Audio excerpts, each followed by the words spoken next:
Hi, I'm Dr. Bren. In this video, it's part 2 of chapter 2 of Gareth Hill's book called Masculine and Feminine.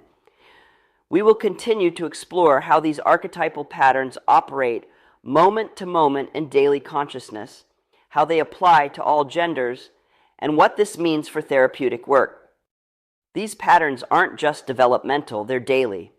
Right now, you might be in the static masculine, analytically processing information. In an hour, you might shift to dynamic feminine creativity, then to static feminine rest. This movement is natural and healthy. Problems arise when we get stuck in one pattern or judge certain states as good or bad.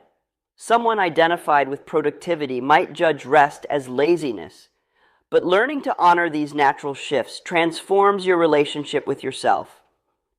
Traditional Jungian theory, shaped by patriarchal culture, misunderstood women's development, suggesting they regressed from achievement back to mothering. Hill rejects this view.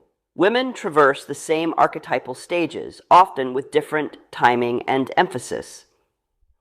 A woman's dynamic masculine might emerge powerfully early. Her static feminine isn't regression, but profound wisdom.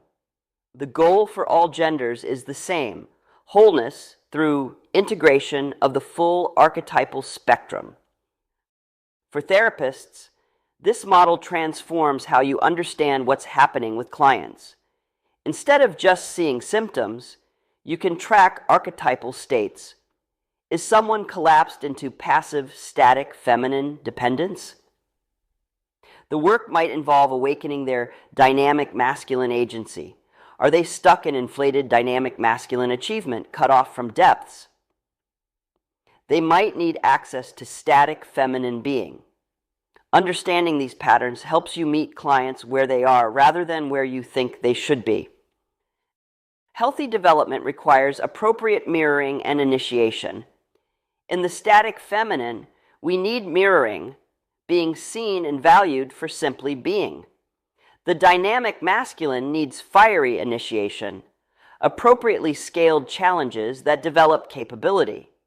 But there's also watery initiation, the transformations through loss, illness, spiritual crisis.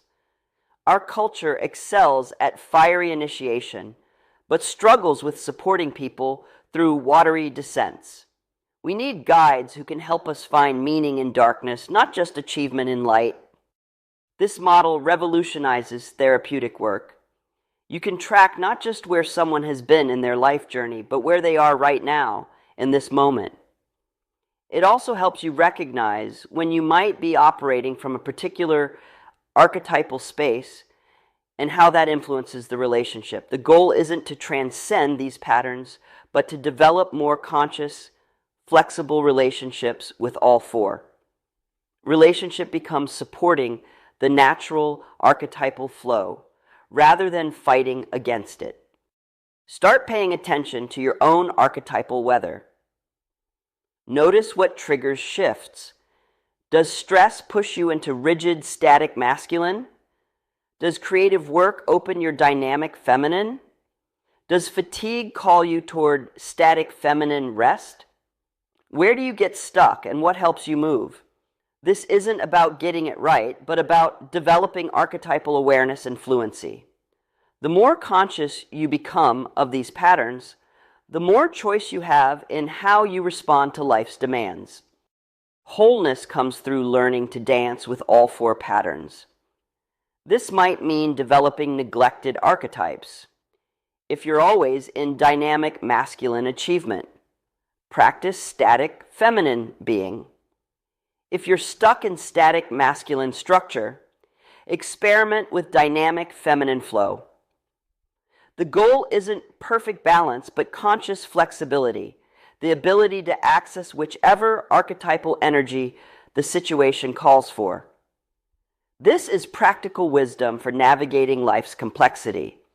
Remember, you are not a fixed entity moving through time. You are a dynamic spiral of archetypal energies, constantly unfolding, constantly seeking balance, constantly creating yourself anew. The invitation is to learn to swim consciously in what Hill calls this fluid matrix, to trust the archetypal wisdom that's already moving through you, and to dance more skillfully with the eternal rhythms of your own becoming. This is the path to wholeness, available in every moment.